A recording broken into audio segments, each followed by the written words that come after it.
My name is Arnold, and I am the store's resident G.I. Joe and 80s action figures expert. I match up all the figures with their weapons, get them priced and accessorized, and then put them out in the store. I am sorting G.I. Joes. Loose, cool figures that don't have their weapons, but are worth holding on to till we find their weapons.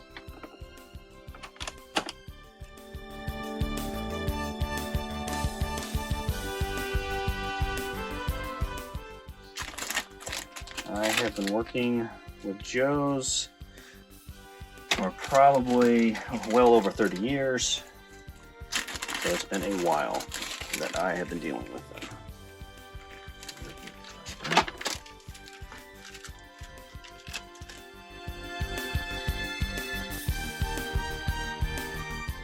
Working with Joes is one of those things that I've always liked, and I've spent years collecting, and as you collect, you learn lots of stuff about them. You learn about all the variations and different versions. I have a very, very big collection myself. I have at least one of every domestic Joe that has come out. I have some international Joes, lots of variations on the Joes, vehicles, tons and tons of vehicles.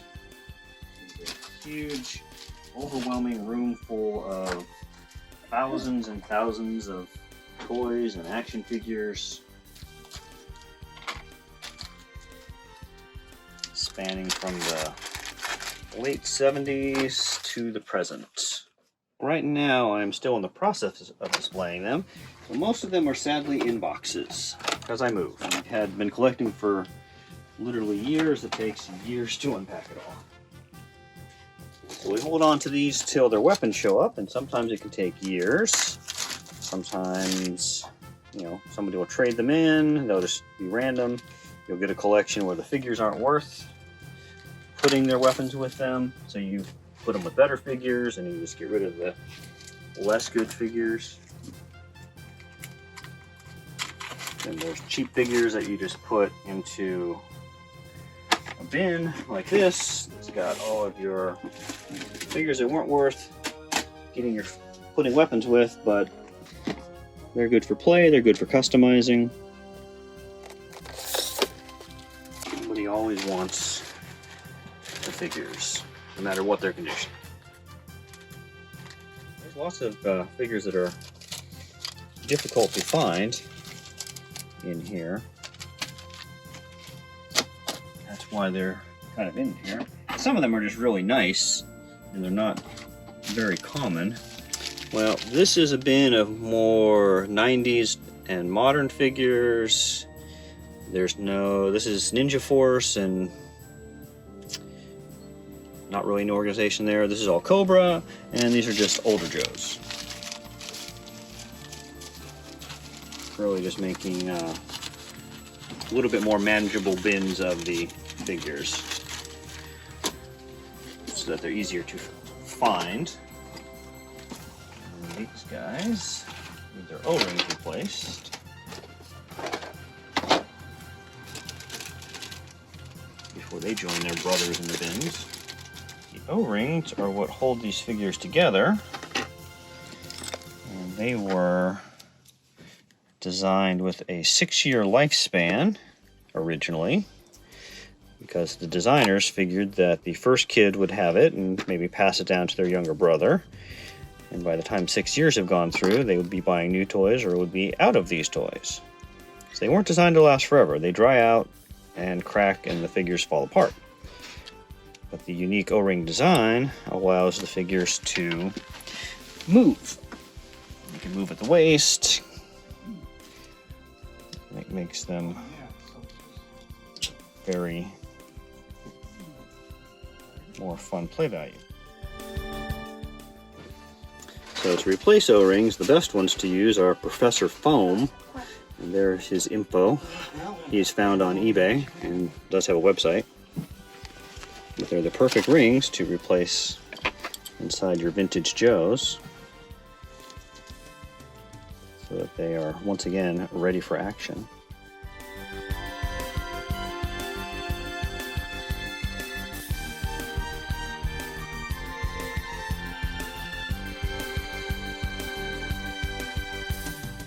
So those weapons we were talking about, here's where those weapons are that get matched up with said figures. You know, loose figure, and a bag, in the bag, with a helmet, and a weapon, and his backpack. He is now complete. We may have his file card, so we will put him in that bin for there. These are all of the weapons for the figures that didn't deserve weapons, but now we look and see if we have figures to put them with. Yep, there's a Torpedo. There's Torpedo, and he will soon get his gear from the bin of Torpedo gear. He goes into the bin where he may get a file card, he may not. Each drawer is a different figure, or sometimes two figures, based on what kind of stuff they have. Like Ace only gets a helmet, so he can share his drawer with Destro, who has a small pistol, which is always missing, and a backpack. Alright, so we have found all the gear for the canceled EcoForce Outback, which has these fancy colors, and here's his weapons.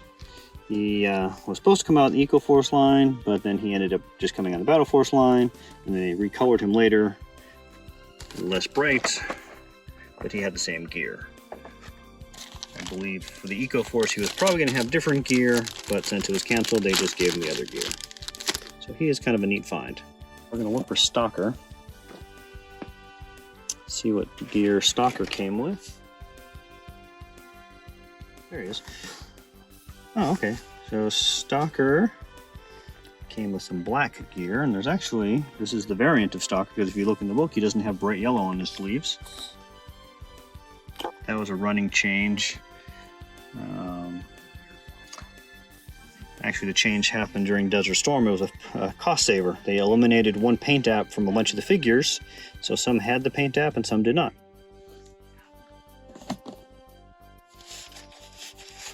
It's a pretty cool version of Stalker. Alright, so we actually have these missiles. 3, we'll have to find his missile launcher. And we got to get his shotgun. Because at least he's not an astronaut, because shotguns are so useful in space. And that is the bin that needs to get file cards. They're complete or nearly complete, but all missing their file cards. Once they get their file cards, they'll be 100% complete. After they get their file cards, they get priced and put out for sale. After they are priced and put out, they get to go to their forever home. All in a day's work.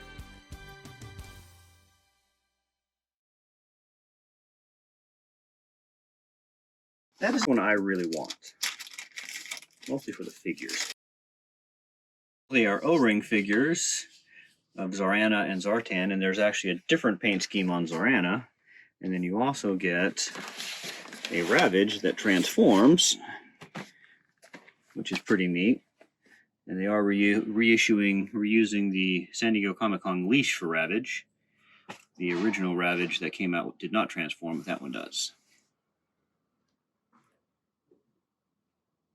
And they gave Zorana the tattoo that her concept had, but never was released with. That is an Easter egg for hardcore fans.